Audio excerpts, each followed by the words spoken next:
Okay. We are on, take a look at Perek Chavav Pasuk Lamed Zayin, Perek Chav, okay, Perek Chavav Pasuk Lamed Vav. Okay, there's like a few very enchanting ideas here. So first of all, in 2639, page 882. Okay. This is a remarkable concept. I've mentioned this in the past several times. I'm just enchanted by this idea. On page 882, everybody see that. And now this is going through the various families. So if you take a look, 5 lines from the top of the page. So it says like this: B'nei Binyamin leMishpachosam, the families of Binyamin. Levela mishpachas abali, leashbel mishpachas haashbeli, leachira mishpachas haachirami. Then the next pasuk says, L'shfufa mishpachas hashufami, lechufa mishpachas hachufami. Now you always wonder what's in a name. Well, I mean, how much could a name contain already? So if you take a look, there's something very unique about this pasuk, the pasuk 39. L'shfufa mishpachas hashufami, lechufa mishpachas hachufami. There's 6 words in this pasuk. Anything about that jump off the page at you? Each word has a pay in it. Each word has a pay. And if you look at the total, there are 7 pays in this pasuk. There are 7 pays. Now, in the Hebrew language, every letter has a meaning. Aleph means the head one. Even in the Israeli army, a general is called an aluf. Beis looks like a house, like a bayit. It even looks like a house. Gimel means to do for somebody else. Daled means a door. Every letter has a meaning. What does that letter pei obviously mean? Mouth. Pei, a mouth. It even looks like a mouth, right? The guy's got that little mouth opening open, right? A peh in Hebrew is a mouth. So pei, there are 7 mouths in this pasuk. 7 times that the mouth is alluded to in this pasuk. Now, it's in the tribe of Binyamin. So let's go through a little history and we'll understand why are there 7 pays there. Just give you an insight into the depth of Torah that even somebody could even think of such an idea. That somebody could think of this idea. You have a woman named Rachel Imenu, right? What is the single action that she did or didn't do that Rachel Imenu is famous for? Does anybody remember? She gave the signs to her sister Leah. There was Yaakov was supposed to marry Rachel, and when Rachel saw that Lavan pulled a switch, she gave her signs. She gave the signs to her sister Leah, and she didn't blow the whistle on it. She saw this is taking place, a deception is taking place. Nathan, maybe you want to come sit over here next to Jonathan, you'll be more comfortable. She saw a deception is taking place, and she didn't say anything about it. To the contrary, she actually forfeits her husband. She didn't know she was going to marry Yaakov at that point. She thought she was giving up Yaakov to Leah. And Leah is being snuck in by her father, and Rachel doesn't say anything, okay? Number 1, she has a son named Binyamin. Her second son. She has Yosef, then she has a son named Binyamin. This is the second son right over here, which is Binyamin. Binyamin knows about the sale of his brother Yosef. Binyamin was aware of the sale, yet Binyamin didn't say anything. You know why he didn't say anything? Because the brothers vowed everybody to secrecy. So don't worry, you get it later. Don't worry about it. You get it later. What do you call it? So Binyamin vows everybody to secrecy. The brothers vow everybody's secrecy when Yosef's not. You think Binyamin, it hurts him. This is his brother who's been sold, his brother from his mother, as opposed to his brother from another mother, right? This is his brother who's being sold, and Binyamin doesn't say anything about Yosef being sold. Now, Binyamin has a descendant, and the Gemara says, what did Rachel merit because she didn't talk? She has a descendant named King Shaul. Now, King Shaul, if you know the story, Saul is the first Jewish king. How does the story begin? His father is missing some donkeys. So he sends Shaul and one of his attendants to go find the donkeys. So they go looking for the donkeys, and they eventually go to Shmuel Hanavi. In those days, when you wanted to get a tip on donkeys, You go to the prophet, and you ask the prophet about the donkeys. They couldn't find the donkeys. They're wandering for 3 days, and they finally get to the town of Shmuel HaNavi. It would be great for the stock market, by the way. And you go over to the prophet. They go over to Shmuel HaNavi. The Shmuel HaNavi says, "Where are the donkeys?" He says, "Forget about the donkeys. The donkeys are already found. I got different news for you. You are now being anointed as the king of the Jewish people." That's what it says, which is, that's like a good day. You know what I mean? I love when that happens. Yeah. So he says, you're now, forget donkeys. You are now the king, and he anoints him. And then Shaul goes home. And the Nach reports that his uncle sees him, and his uncle says, "Hey, what's new? What happened on your trip?" And it says, "Al dvar maluch lo," he didn't say a word about being anointed as king. Shaul has absorbed a tendency, a genetic ability to not talk. I mean, could you imagine you go on your class trip to Washington, D.C., and you're standing outside the White House, and all of a sudden they pull you in, the Secret Service guys pull you in, and they say, "Sorry, the president fell down the stairs again. He's out of commission. We are making you president of the United States." Right? Could you imagine? And then you say, "Well, what's our first question, of course?"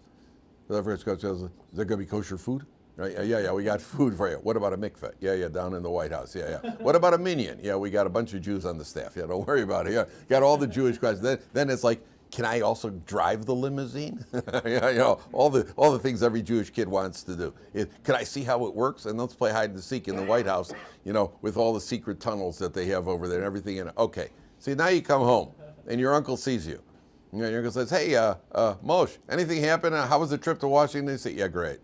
Yeah, I saw the Lincoln Monument. It was great. I did Lincoln Memorial. Great.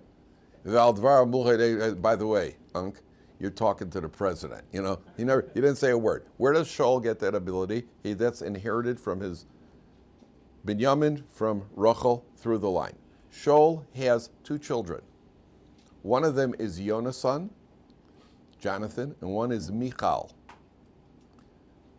Yonasan is Dovid HaMelech's best friend. And when Dovid HaMelech escapes from Shaul at a certain point, wanted to kill Dovid HaMelech, and his own son won't tell him where Dovid HaMelech is. The 4th one on the line who knows how not to talk. The 5th one is his own daughter, Michal, who is married to Dovid HaMelech. Dovid was actually his son-in-law. Remember yesterday we were talking about father-in-laws and son-in-laws? Yeah, Shaul HaMelech wants to kill his son-in-law. And his own daughter won't say where Dovid HaMelech is. And then there are 2 more descendants. They're all from the tribe of Binyamin. There are 2 more descendants from the tribe of Binyamin, famous descendants. Esther and Mordechai. And it says clearly that Mordechai doesn't say she's Jewish. And Esther, it says openly in the Nach that she wouldn't tell anybody that she's Jewish, which is, they say, one of the miracles of the Purim story is that a woman could keep a secret for so long. And Esther wouldn't tell anybody that she's Jewish. Right? And Esther wouldn't tell anybody that she's Jewish, and what happens? The Jewish people are saved. So you have 7 members of the tribe of Binyamin, starting from the mother, running all the way through, who have the ability not to talk. Say the commentaries. That's what's alluded to by the pei in the pasuk over here. 7 peis. There are 7 mouths in the tribe of Binyamin, which tells us, and this is the real lesson, the definition of a mouth is not the ability to talk. A person who talks and can't control their mouth, all they are is an inverted vacuum cleaner spewing out the garbage. Everything comes out, just comes flying out of their mouth. That's not a mouth. That's an inverted vacuum cleaner.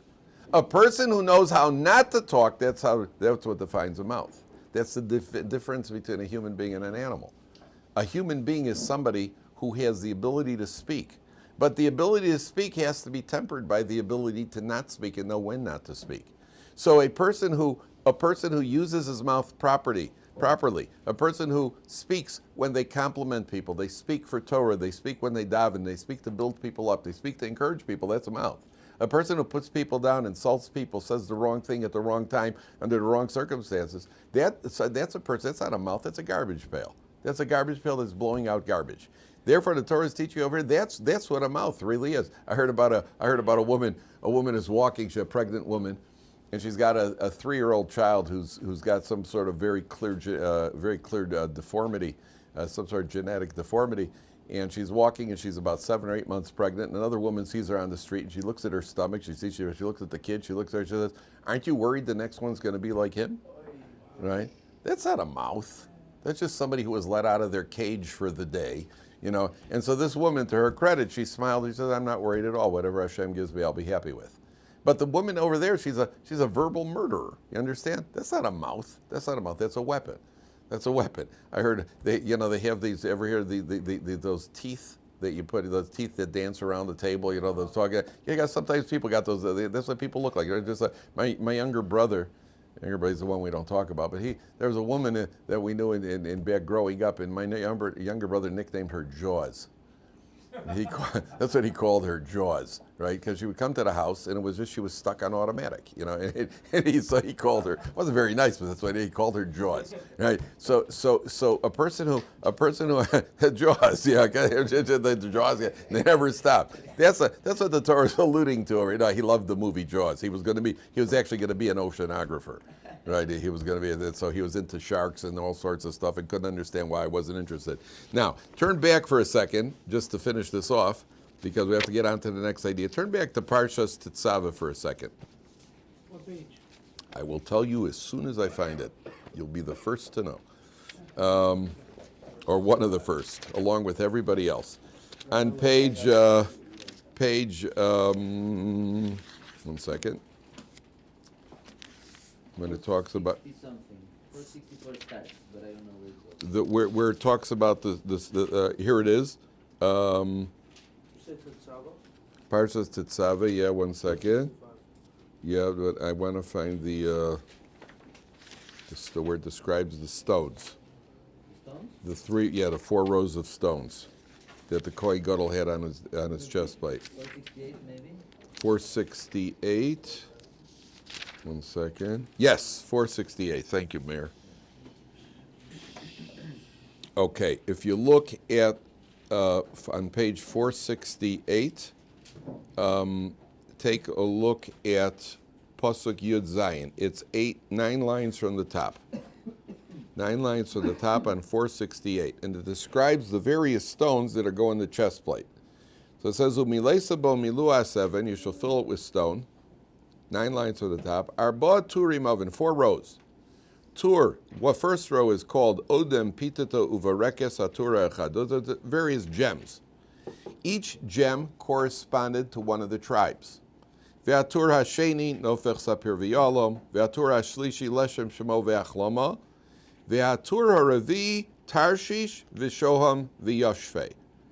The Yoshvei stone, when you carry the stones out compared to the tribes, the Yoshvei stone corresponds to the tribe of Binyamin, which is the tribe we're talking about. And they're the tribes with the mouth, because they know how to control their mouth. Look at the name of his stone. It's called a Yoshvei. The word Yoshvei breaks into 2 words. Yesh, peh. They have a mouth. That's the stone of the tribe of Binyamin. They have a mouth. The definition of a mouth is somebody who can close it when it needs to be closed. That's the Yoshvei. The definition of, what's that? Yesh means there is. Peh, hey, there is a mouth. That's the stone. Yoshvei breaks into 2. Yesh, peh, he has a mouth. That's the definition of the tribe of Binyamin. The tribe of Binyamin is the ability to not speak. That's what defines it. Go ahead, Nathan. Is Yesh mouth or is Yud Shin Peh Hey. Yud Shin Peh Hey breaks into Yoshvei, breaks into 2 words. Yesh, peh, there is a mouth. But which one is mouth? Peh is a mouth. Yeah. So does Binyamin have the ability to speak balancedly, or does another tribe have the ability to speak the words that need to be spoken? Binyamin anybody who has a mouth knows how to speak balancedly. A mouth is something that's very powerful that you could build people up with a mouth. You could change especially a wife. You can literally change her day with a compliment. And I'm not joking around now. I'm not joking around. A woman is very, very, you come home and your wife had a rough day, and you say, how are things? Oh, she's in a lousy mood. Oh, you got to say, oh, by the way, that meal you made 3 weeks ago was really delicious. Yeah? Right? And boom, she'd change it. Even though she didn't make a meal 3 weeks ago. It doesn't matter. And you got what you got. And if you're ever in trouble, do that. Your wife's upset about something, just compliment. Wow, you look really good. Wow, that's a great sweater. Yeah, you think so? They're very so. I don't say that I don't resort to it in times of trouble, but I do. But that's not the reason to do it. And if you build people up, you spend time using your mouth properly. Binyamin certainly had the ability to know how to use. I guarantee you, Binyamin complimented his wife regularly. But the ability to close your mouth and not say, not talk. By the way, Rabbi Steinman, when a young man came to Rabbi Steinman and asked him for advice on marriage, Rabbi Steinman said there are 2 rules in marriage. Number 1, be quiet, and number 2, don't talk. And those are 2 different things. Those are 2 different things, Mayor. Be quiet and don't talk. So I thought about it, because Rabbi Steinman said this. I thought about what does he mean by that? And to me, it's clear. Be quiet means when she has something to say about your behavior, which they do periodically, right? Be quiet. Accept it like a man. Apologize. Say you're right. Be quiet. Don't start defending yourself. Number 1, it's very hard, Mayor. Much harder than you think, right? Much harder. Rock climbing is a cinch compared to this, right? Be quiet and don't talk means when you see a problem with her, don't say anything. That's the key to marriage, right? When guys ask, how do you correct your wife? How do you criticize your wife? The answer is you don't. That's the answer. And if you do, you're going to pay for it, right? Women are attuned to what men want and don't want. If you treat her well, she'll treat you well. She'll do everything you want. Don't start, with the play-by-play criticism that really leads to trouble. That's the rule. So Binyamin for sure had that. I want to go on because there are a couple of other ideas here, very important ideas here. Yes, yeah, go ahead, Mayor.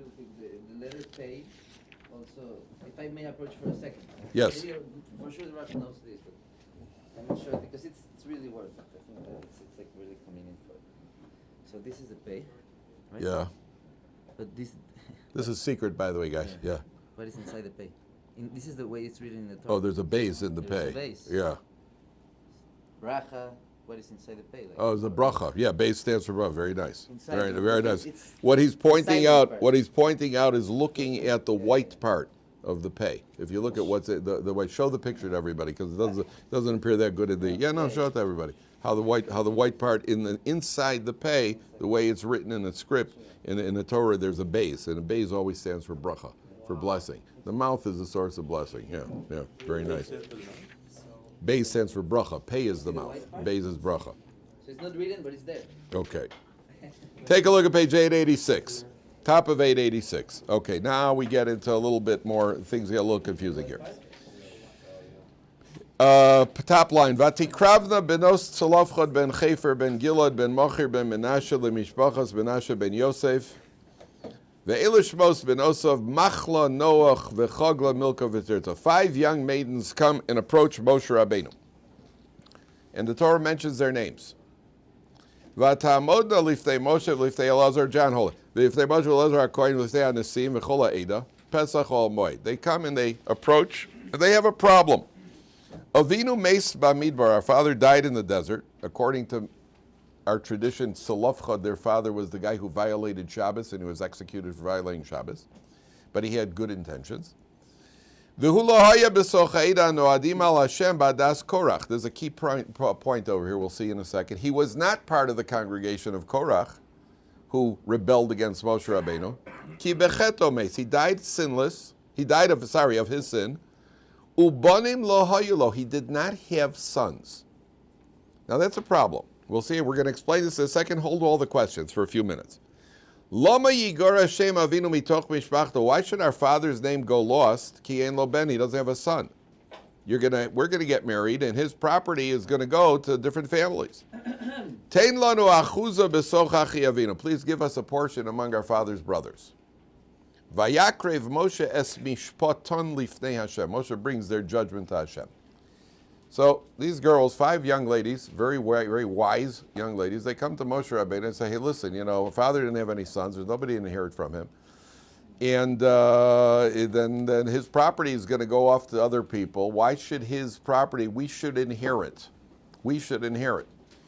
So Moshe Rabbeinu says, instead of giving him an answer, Moshe says, okay, let me consult with Hashem and see what we do here. So you'll notice that there's a big nun over there. The big nun, according to some, a nun is 50. And the Torah is emphasizing that this refers to the 50th gate of wisdom. There are 49 gates of wisdom. The 50th gate of wisdom was hidden even from Moshe Rabbeinu. and therefore he had to consult HaKadosh Baruch Hu. He didn't know what the answer is over here, number one. There's another approach that says that Moshe Rabbeinu felt that nobody is going to remain objective in judging this case. He can't judge the case because he feels there's something called in halacha verbal bribery. They said to him immediately, our father was not with the group of Korach that rebelled against you. So imagine Moshe Rabbeinu, people are, if Moshe Rabbeinu judges the case and rules in their favor, people think, sure, because he wasn't with Korach, your arch nemesis, therefore you're favoring them. So Moshe Rabbeinu immediately takes himself off the case. What about other judges? So give it to other judges. That's why there's a big nun. Mishpatan. There's a big nun. They're females. And other judges, one of two things. Either they're going to have mercy on them because they're females, which you can't have in Beis Din. You can't be merciful in Beis Din. And there's actually a medrash that says they claim to Moshe Rabbeinu that men are more merciful to men than they are to women. So either way, now I don't, most men are more merciful to women than they are to men. However, they may have felt what you hear nowadays from all the oh, you're a bunch of male chauvinists. You always say men get paid more and hired better, and you're gonna one way or another you're gonna diss us over here. So I don't know exactly what but the Sifra says that they were claiming that we're not going to get a fair shake. So Moshe Rabbeinu has to turn it over to God. Now I want you to pay attention very carefully, gentlemen. There's an absolute stunning concept over here. These are 5 girls. Now imagine you're their father. You're Zelophehad. Okay? Now, according to, when a boy is born, there's a certain bracha that's made. If a boy is born, the couple makes it, there's a bracha that's called Hatov VaMeitiv. When a girl is born, you make a Shechianu. It's a lower level bracha. That means it's a bracha, a girl's a blessing, but a boy's a bigger blessing. Right? If you get the second pick of the draft, that's great. But the only thing better than the second pick of the draft is the first pick of the draft, right? The boy's the first pick in the draft, right? Every father, whether they'll admit it or not, most will, you want a boy. Everybody wants a boy. Now, you have a girl, and the girl's born. It's a big bracha, but there is a certain sense of disappointment because you want a boy, especially the first one, second one. Now, what about after the third one? What are you hoping on the fourth one? Let's go boy. Let's go boy, right? Right? What about the fifth one? Let's go boy, right? And now this man Zelophehad, this is not my idea, by the way. This is not Kaplan chauvinism over here. I'm telling you what the commentaries say. This man Zelophehad had the first daughter. Okay, the daughter, you make a kiddush in shul, you give her a name. Then you have a second daughter. Then you have a third daughter. Then you have a fourth daughter. Then you have a fifth daughter. Can you imagine how he felt? Imagine how he felt. And it's not a joke, because everybody wants, every father, even in the non-Jewish world, when a guy has a son, he comes into the bar and, hey, we had a boy, and he hands out cigars. It's not the same backslapping when he had a girl. Right? It just isn't. A father has 5 daughters. Imagine if he would have had a boy. You know what would have happened? This whole section would not have appeared in the Torah. That means his name and the names of his daughters would not appear in the Torah. Do you know what a reward it is to appear in the Torah? If you're appearing, that means that when we read this section, they are enjoying it right now in eternity because their names are in the Torah. A lot of other people didn't make their names into the Torah. And these 5 girls and the father, they make it into the Torah. You know why? Because there was no boy. So what looks like something which is unfavorable turns out to be an eternal benefit. That's a life, hold for a few minutes, right? That's a life lesson. That often in life you don't know something's not going right, it turns out that you see with hindsight, you see later on that it turns out to be one of the biggest brachas. Right? Sometimes it's the girl you wanted to marry, then you find out later on that you didn't know, but she had already poisoned 3 previous husbands. Right? You didn't know that till later, right? That sort of thing. Or you had a job that you wanted to get, you were dying to get this job, and then you find out that 2 weeks later the entire business went bankrupt, everybody was let go, and you're happy to have the job that you have. That's a life lesson. That what looks like and what sometimes we feel we're not happy with turns out to be one of the biggest benefits, number 1. Number 2, there's a medrash here, and I want to tell you the medrash. If you look back for a second, The Jewish people had said, the Medrash said, the Jewish people had said, let's head back for Egypt. Remember, the men said, let's head back for Egypt because they didn't have what to eat in the desert. The Medrash says that this took place right around the same time, that these girls came petitioning a piece of land in the land of Israel at the same time as the men who wanted to head back to Egypt. And the Medrash says there were certain people in history that went against the flow of their generation. Noach went against the flow of his generation, and therefore he is rewarded proportional to the generation. That means he gets all the reward that everybody else could have had, and they didn't. All that reward goes to Noach because he mustered up the strength to go against the flow. Avram Avinu went against the flow of his generation. Lot, who was no tzaddik, but when he was in Sodom, he invited in the guests. He went against the flow of what was going on around him. They are therefore rewarded out of proportion. They get the reward of everybody. That's what the words of the Medrash are. What did these girls do? They're living in a generation of men who say, let's head back to Egypt. We don't want to go into the land of Israel. And these girls come along, they want to go into the land of Israel, says the Medrash, they get schar keneged kulam. They get reward proportional compared to what everybody should have gotten. That's what the Medrash says. The lesson for us is that every single person who's sitting in this room is going against the flow of the generation. You're going against the flow of the generation. You might be going against the flow of your family. You're going against the flow of your friends. You're going against the flow of a society. Anybody who makes any sort of commitment to doing the right thing, whether it's Torah, whether it's Shabbos, whether it's Kashrus, whatever a person is doing, morality for sure, then the reward is not, people are always, I'll tell you, one of the problems with you get by a lot of religious Jews, and you get it by Baalei Tshuvas also, is that people are always thinking about the fires of Gehenna. Oh, I messed up. I forgot to make a bracha yesterday. Oy, gewalt. The devil with the pitchfork. Right? One second. Why do you believe there's a Gehenna? Why do you even think about Gehenna? How do you even know there's a Gehenna? How do you even know there's eternal punishment? Only because the Torah says so. Well, the same Torah says that there's reward for the good things that you do. So either it's an all or nothing proposition, gentlemen. You can't just say, oh yeah, well, there's only punishment. The Christian idea of God's waiting to get you. That's not what it is. You have to think about the fact that A, what you're doing, and B, what you're doing is so difficult and so challenging. And the more challenging it is, the more reward there is. There's a source that says, better one thing with ordeal, one mitzvah that you do with difficulty is better than 100 without difficulty. That means you have a headache and you study Torah for an hour with a headache. That means you just studied for 100 hours. It means you decided to stay in yeshiva for another week and your family's giving you a hard time. That means you were in yeshiva for 100 weeks. And the food still doesn't change, but that's the fact. It's okay. That makes 1,000 times as much. Okay. Imagine that difficulty, right? All these things. You don't feel like there's somebody. You don't feel like helping somebody, and you push. You don't feel well. You go and you do a chesed. You help. You did 100 cheseds at that point. The more that it doesn't mean to let go of the easy ones, but here's a group of girls that goes against the flow. The entire mood of the generation is in one direction. And it's 5 girls. By the way, Rabbi Avigdor Miller says, you see the reward they get. And look what Hashem says to Moshe Rabbeinu. Look at the very next pasuk.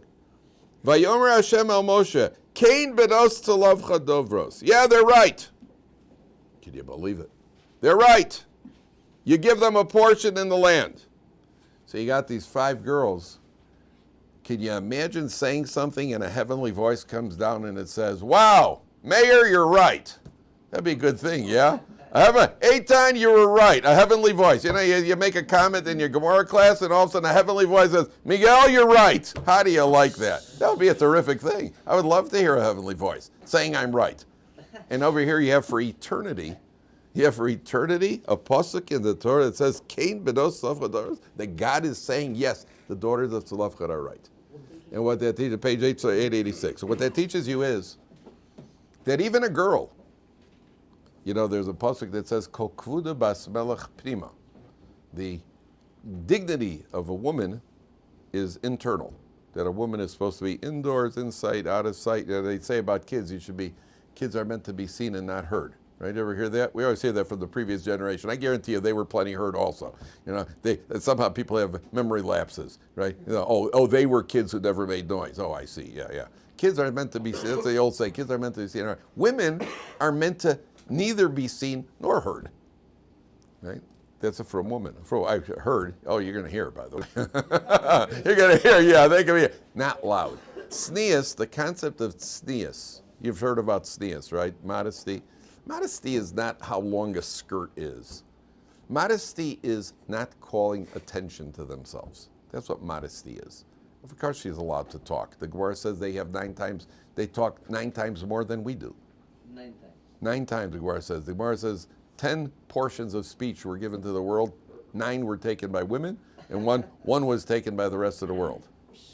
That's what the Gemara says. It's a fact. That's a fact. Can't argue with the fact. Can't argue with the fact. You walk into a room, you can't. Women talk more than men do. You got 6 women. The 6 women meet together, and all 6 are talking at the same time. You know, when men, you get 6 men together. One guy's telling a joke, 5 are quiet, and then all 6 burst out laughing. That's what happens. When women, they're all constantly talking. But there's a reason for that, and there's nothing disparaging in the Torah, by the way, because speech is neither good or bad. We just learned. If you use your mouth properly, a woman who speaks a lot, her nature is to speak.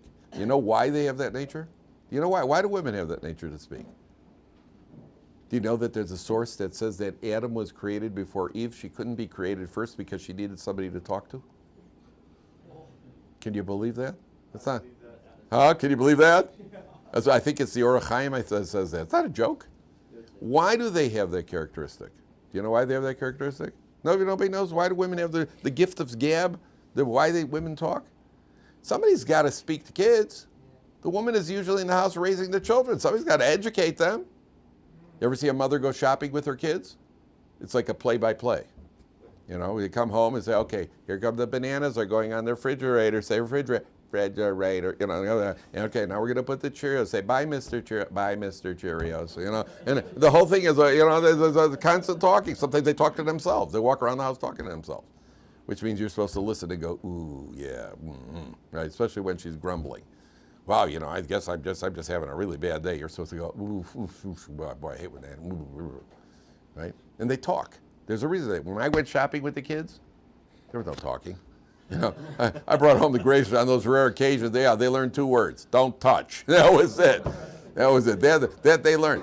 It's a gift. Now, if a woman uses it properly, she could build people up, compliment people, to encourage her husband to study more Torah, to grow. She can use it properly. If she misuses it, like anything else, it's like any other. You know, a gun could also be used properly.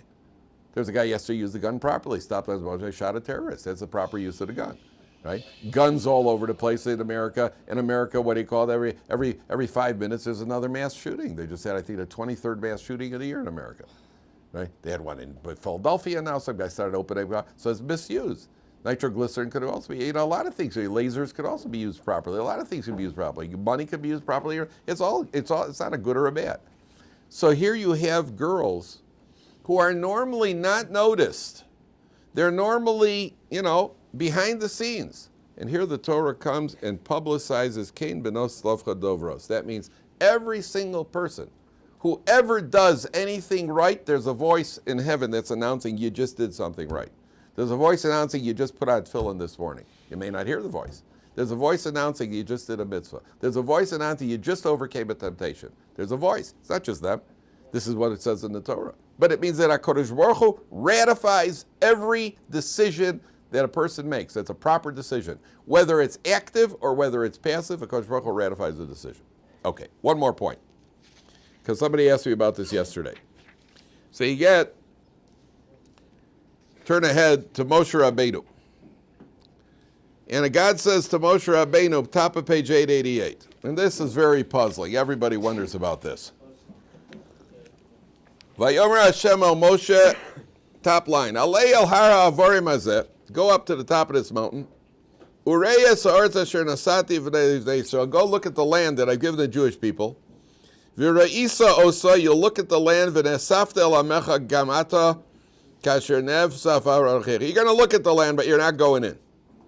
Go up to the mountain, you got a good look at the land. You know, what is this like? I want you to, okay, see the land? Ha ha, you're not going in. You know, what are you teasing him? Well, what's going on over here? What Moshe Rabbeinu go? Just one last act of torture before. I used to do this to my kids on Shabbos. You know, I'd buy the Shabbos treat, like some licorice or something, and then I would sit at the Shabbos table and I would take a piece. The kids are looking at me waiting for it, and I would take a piece. I'd say, okay, I'm having you in mind right now. Just like I Kiddush, I can motzi everybody with Kiddush. I'm going to be motzi you with dessert. And I would say, I'd take a bite and tell each kid I'm thinking of their name as I'm eating the licorice. And the kids were like, okay, like this, until eventually I'd give it to them. My wife would say to me, my wife has said to me numerous times that certain things I did I could be arrested for. But first I would torture them, then I'd give them the treat, then I'd give them the snack. Okay. So Gaga, what would you rather do? If I tell you you can't have you would like a chocolate bar, you can't have one. Would you rather not have one at all, or would you rather watch me eat it? Right? Not at all. Nothing. Of course not. Who wants to watch somebody else eat a chocolate bar where you can't have one? So God says to Moshe, you can't go into the land of Israel. Now go up to the mountain and look at the land. You're not going in. Doesn't make any sense, right? What's going on here? Okay. The answer is another question. If you go up to the Medrash says Moshe Rabbeinu saw the entire land. He saw the entire land as if he was seeing it up close, 20/20 vision. There's no mountain you could stand on that you could see the entire land of Israel. The whole thing is going to be a miracle here. Why does he have to go up on a mountain? It's all a miracle. Yeah, Coach Rourke would say, go down into a tunnel and look at the entire land of Israel. What are you going up on a mountain for? It doesn't help you. It doesn't help you. You can't see the entire land of Israel. What do you have to go up on a mountain for? Either way, the whole thing's a miracle. And it says it openly in the Medrash. It's a miracle. So what do you have to go up on a mountain for? The answer to that is obviously that we always have to do as much as we can do as human beings, then the God carries out the miracle. If you plant seeds, it's a miracle. You have to plant seeds. You can't stay home and fold your hands and expect the wheat to grow. Plant the seeds. The whole process doesn't make any sense. The seed rots, and then it grows, and the chlorophyll, and the next thing you know, you got wheat. Doesn't make any sense. We have to do what we have to do. You got to work. Most people, it's considered a good job where you're getting paid way more than you think you deserve. That's called a good job. Yeah, they're actually paying me for this, and he's way overpaying me. That's a good job. That's just because you make the effort. So you're going up the mountain. I let Coach Baruch will take care of the rest. Okay.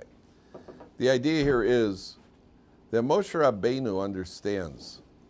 He trusts, he knows the land. God has told him numerous times it's a good land, a beautiful land, the land of spirituality, the land where Jews could grow. Everything Moshe Rabbeinu did was eternal. He brought us the Torah, that's eternal. Took us out of Egypt, that's eternal.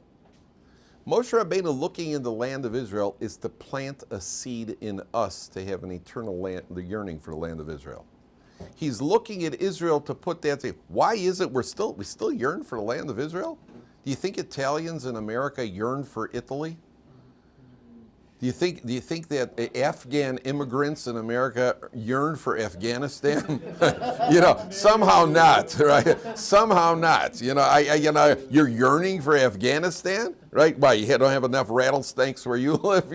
That's what nobody though. You got a job. No matter where Jews are, we're yearning for Israel. And by the way, even Jews who are completely detached from Judaism, there's something about Israel that still pulls them, isn't it? They donate to Israel. They're all about Israel. They're in the news. Or even if they got the wrong views and they're on the wrong side of the map, of the political map. But there's something about Israel that pulls them. Where did that come from? That's Moshe Rabbeinu looking at this. It's not an act of torture. God is saying to Moshe Rabbeinu, I want you to now instill in the Jewish people that yearning which could only come from a Moshe Rabbeinu. And therefore Moshe Rabbeinu looks into the land of Israel. That looking into the land of Israel is now instilled. That's why we are constantly davening, constantly talking about the return. Now, having said that, gentlemen, just a disclaimer. We are not Israel thumpers. That means we don't encourage everybody to just decide, I want to live in Israel. Israel is a utensil that God has given us for growth. If it's best for you to live in Israel for your growth, which includes factors such as being able to earn a living, being able to grow as a Jew, having family member around. It's a very complicated algorithm to decide whether or not you should make the decision to live in Israel. If you could live in Israel and you should live in Israel, then it's an excellent tool to use for growth. If it's better for you to live in Pittsburgh, I know it's hard to believe.